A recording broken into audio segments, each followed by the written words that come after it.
Students, तो a brief history of English literature में आज हम लोग पढ़ेंगे यूनिवर्सिटी विट्स, जो कि यूनिट 1 हमारा फ्रॉम द एज ऑफ चौसठ to the early modern age का ही एक टॉपिक है, जिसमें हम लोग यूनिवर्सिटी विट्स के बारे में पढ़ेंगे। ये हमारा लेक्चर 4 होगा। और स्टूडेंट्स, ये यूनिवर्सिटी विट्स जो है, तो इस वर्ड में आपको यूनिवर्सिटी का मतलब तो पता होगा, विश्वविद्यालय, और विट्स का मतलब होता है, विट्स एक प्लूरल नाउन है जिसका मतलब होता है the ability to use words in a clear and amusing way. या तो इस वर्ड का मतलब हम ये कह सकते हैं कि having a particular type of intelligent. तो विट्स का सिंपली मतलब होता है इंटेलिजेंट लोग, मतलब विश्वविद्यालय से जो इंटेलिजेंट लोग पास आउट है या जो पढ़ रहे हैं या पढ़े हैं, तो यूनिवर्सिटी विट्स उन्हें कहते हैं। तो आइए जानते हैं यूनिवर्सिटी विट्स हमारे हिस्ट्री ऑफ इंग्लिश लिटरेचर में क्या है, इसका मतलब। देखिए स्टूडेंट्स, यूनिवर्सिटी का मतलब विश्वविद्यालय एंड विट्स का मतलब, इस वर्ड का मतलब क्या होता है? इस वर्ड का मतलब होता है कि having a particular type of intelligent. क्या? कि having a particular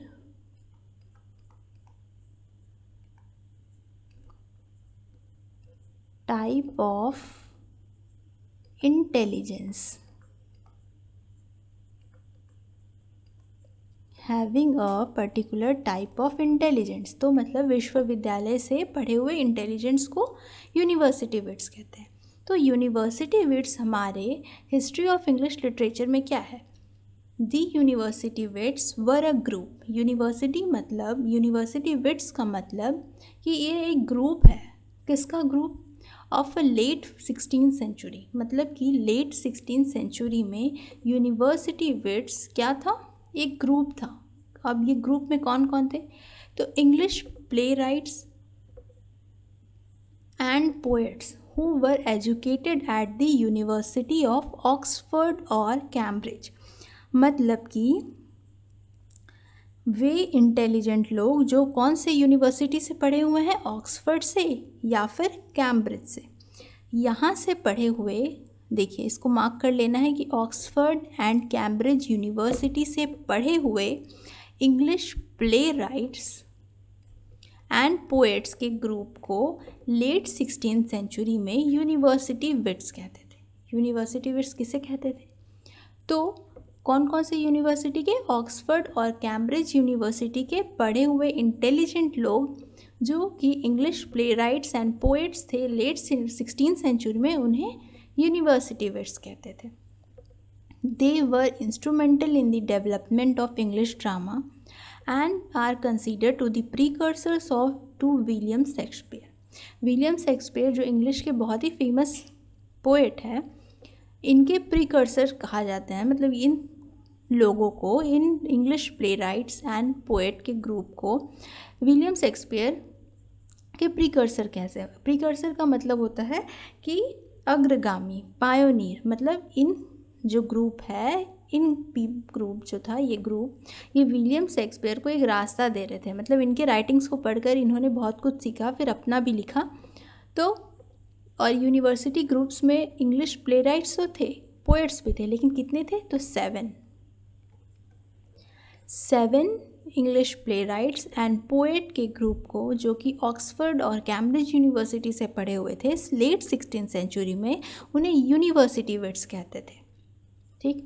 there work significantly contributed to the Elizabethan theatre, laying the groundwork for the rich theoretical tradition of the period।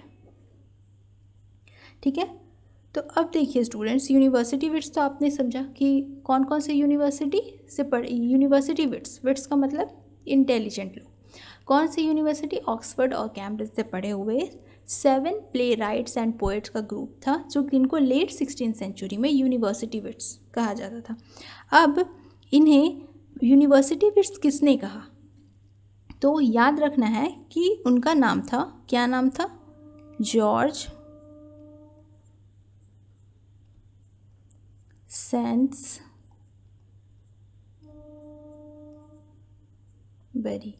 George Sainsbury जो थे, इन्होंने ही 19th सेंचुरी में university wits को university wits कहा था। 16th century, late 16th century में ही इन्हें university wits नहीं कहा गया था। जॉर्ज सैंड्सबरी ने 19th सेंचुरी, जो कि क्या थे, एक 19th सेंचुरी के ऑथर और जर्नलिस्ट थे, तो this term was not used in their life time, मतलब इनके लाइफ टाइम में नहीं। 19th सेंचुरी में इन लोगों को यूनिवर्सिटी विट्स का नाम किन्होंने दिया? जॉर्ज सैंड्सबरी ने, ठीक। लेकिन लेट 16th सेंचुरी में ये 7 प्ले राइट एंड पोएट्स का ग्रुप था जो कि ऑक्सफोर्ड एंड कैम्ब्रिज यूनिवर्सिटी से पढ़े थे। इतना आपने समझा। अब देखिए कौन कौन 7 लोग थे इसमें शामिल। तो की members of the university wits: Christopher Marlowe, Robert Greene, Thomas Nashe, Thomas Kyd, George Peele, John Lyly and Thomas Lodge. ये 7 English playwright and poet थे जिनको लेट 16th सेंचुरी में क्या कहा गया था? University wits. इनमें से स्टूडेंट ये जो क्रिस्टोफर मार्लो है, रॉबर्ट ग्रीन है एंड थॉमस नैश है, ये तीनों कहाँ से, कौन से यूनिवर्सिटी के थे? तो कैम्ब्रिज यूनिवर्सिटी के, ओके। और फिर जो ये George Peele, John Lyly and Thomas laws है, ये थे कौन से यूनिवर्सिटी के? ऑक्सफोर्ड यूनिवर्सिटी के। पर दो Thomas Kyd was also a university wits, but ये इन दोनों यूनिवर्सिटी के नहीं थे, तब भी इन्हें यूनिवर्सिटी विट्स में शामिल किया गया था। स्टूडेंट्स, अब हम लोग पढ़ेंगे 1 बाय 1 करके कि क्या क्या था। तो यहाँ पर ध्यान देंगे कि ये जो रॉबर्ट ग्रीन है, उसके बाद John Lyly and George Peele, इन तीनों ने क्या किया था? तो रोमांटिक कॉमेडी की फाउंडेशन इन तीनों ने किया था। क्या किया था? तो रोमांटिक कॉमेडी की फाउंडेशन। यहाँ पर हम ये मार्क किए थे ना, इसलिए हम यहाँ पर डॉट मार्क करके लिख दें कि रोमांटिक कॉमेडी की फाउंडेशन इन्होंने किया था।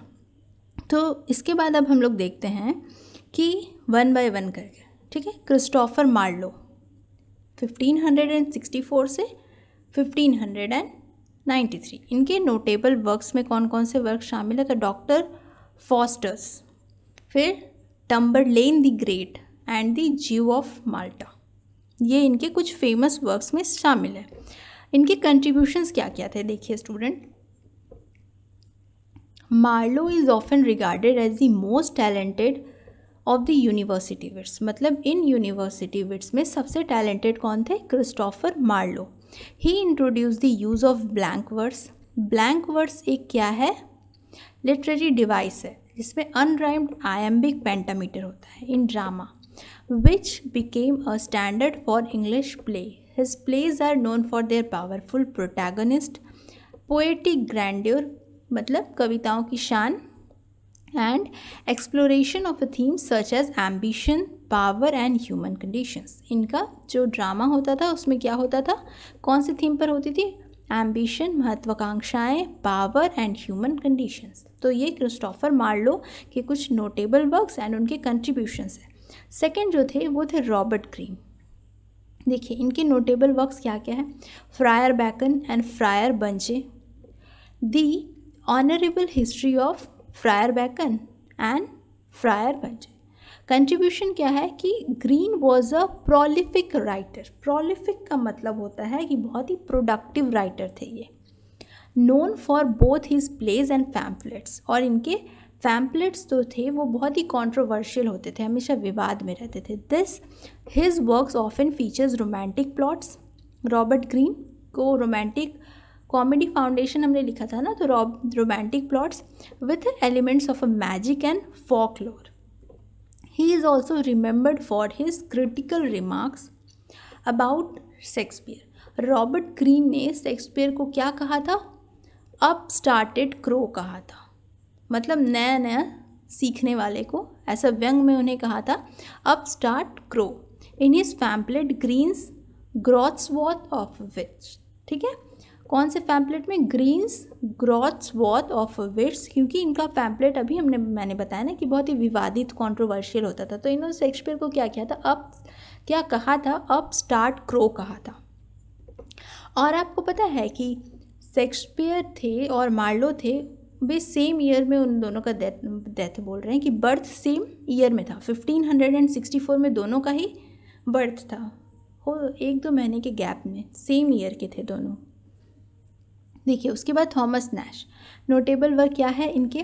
The unfortunate traveller, Summer's last will and testament. ठीक है, टेस्टामेंट का मतलब होता है नियम, last will and testament, Summer's last will and testament. Contribution क्या है? Nashe was known for his satirical and prose work, मतलब व्यंग्यात्मक लिखते थे, as well as his contribution to drama. His play the Isle of Dogs, co-written with Ben Jonson, was controversial and led to his brief imprisonment। मतलब imprisonment का मतलब क्या होता है? कि कैद होना, ऐसा राइटिंग जिससे जेल हो जाए, कैद हो जाए। Nashe sharps with and satirical style influenced later writers, इनके राइटिंग्स जो थे वो लेटर मतलब धीरे धीरे जो राइटर्स आने लगे उनको बहुत इन्फ्लुएंस करते थे। फिर थॉमस किड, क्योंकि ये यूनिवर्सिटी न कैम्ब्रिज के थे न ऑक्सफोर्ड के थे, इनका फेमस वर्क है the Spanish tragedy. Kid is credited with popularisation the revenge tragedy genre, which heavily influenced later work, including Shakespeare's Hamlet. The Spanish tragedy is notable for its complex plot, exploration of justice and revenge, and use of dramatic devices like play written up drama। ठीक है, तो ये क्या इनका famous work है Spanish tragedy, जो कि ये इसमें क्या होता है? कॉम्प्लेक्स प्लॉटिंग होता है, exploration of justice and revenge etcetera के बारे में लिखते थे। उसके बाद जॉर्ज पिल, इनका है the arraignment of Paris and the Battle of Alcazar. Contribution, Peele was known for his diverse body of work which included historical plays, pageants, इसका मतलब होता है तमाशा।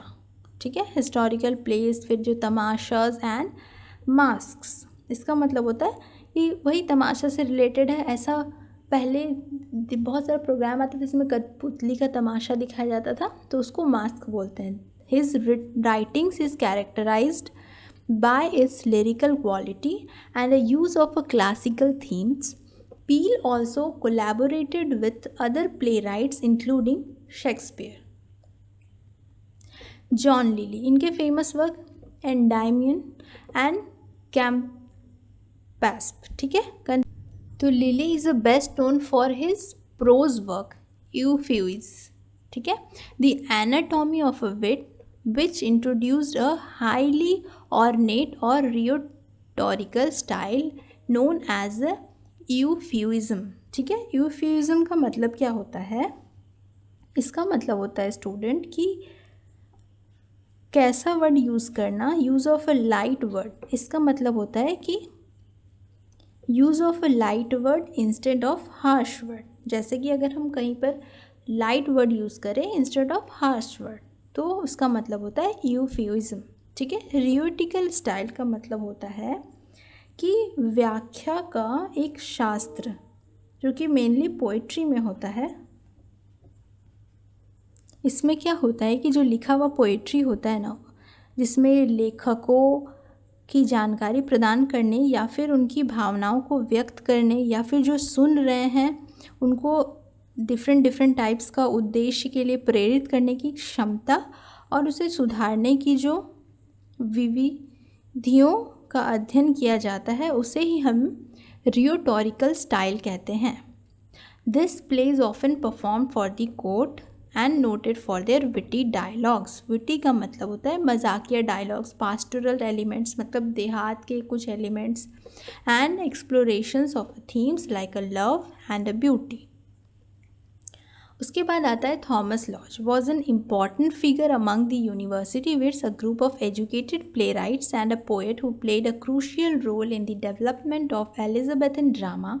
Although Lodge is sometime considered a less prominent member, Compared to others like Christopher Marlowe or Robert Greene, his contribution to English literature, particularly in the realm of poetry and prose, are significant. Realm का मतलब होता है student की क्षेत्र, poetry के क्षेत्र में, चाहे वो पोइट्री के क्षेत्र में हो या फिर कोई कहानी, स्टोरी, ड्रामा हो, नॉवेल्स हो, इसके क्षेत्र में हो। थॉमस लॉज को कभी कभी Christopher Marlowe and Robert Greene से कम प्रोमिनेंट देखा जाता है, पर इनका रोल भी बहुत सिग्निफिकेंट रहा है। अब स्टूडेंट कीवर्ड्स क्या क्या थे, सिग्निफिकेंस क्या था, थीम क्या था, और फिर कैरेक्टरिस्टिक्स ऑफ यूनिवर्सिटी विट्स का वर्क क्या था। देखिए यूज़ ऑफ, ये क्या यूज़ करते थे, ब्लैंक वर्ड्स का यूज़ करते थे। उसके बाद they focused on tragedy and historical theme. फिर आता है complex plotting and subplotting. उसके बाद rich elevated languages. The university wits were known for their poetic language, rhetorical flourishes and a use of classical allusions. Their writings reflected their university educations and literary sophistications. उनके जो writings थे वो उनके university के education को दर्शाते थे। Explorations of human ambitions and downfalls. Many of their plays delve into the consequences of overreaching ambitions and a theme that resonates throughout Elizabethan drama. तो ये कुछ कैरेक्टरिस्टिक्स थे। क्या थे? Characteristics of university wits. ठीक है, अब सिग्निफिकेंस एंड लेगेसी देखिए क्या हुआ था। Foundation of Elizabethan drama, university wits जो थे laid the groundwork for the dramatic achievements of Elizabethan era. Elizabethan era में dramatic achievements जो है और इनका ग्राउंड वर्क जो है इसके फाउंडेशन में बहुत ही मदद करते हैं। कौन? यूनिवर्सिटी विट्स, मतलब वो 7 मेंबर्स का ग्रुप। Influences on later playwrights, जितने बाद में प्ले राइट्स आए जैसे विलियम शेक्सपियर, इनको बहुत ही इन्फ्लुएंस किया इन्होंने, इनके राइटिंग्स ने। Shaping the Elizabeth theatre, they were instrumental in the shaping the public theatre of London, such as the Theatre and the Curtain, helping to establish the commercial viability of English drama. ठीक है, तो ये कुछ significance थे। तो university wits में हमें इतना ही पढ़ना है कि यूनिवर्सिटी विट्स, हो सकता है कि एग्जाम में इस टॉपिक से आपको इतना ही क्वेश्चन मिले कि write a short notes on a university wits. तो आपको इनके डेफिनेशंस को, फिर कौन कौन से मेंबर्स होते थे उनके बारे में थोड़ा सा डिस्क्रिप्शन देके कैरेक्टरिस्टिक्स और सिग्निफिकेंस लिख देना ही इनफ होगा। तो इसका बहुत अच्छे से कॉपी में आपको नोट्स बनाना है। मिलते हैं नेक्स्ट लेक्चर में। Thank you.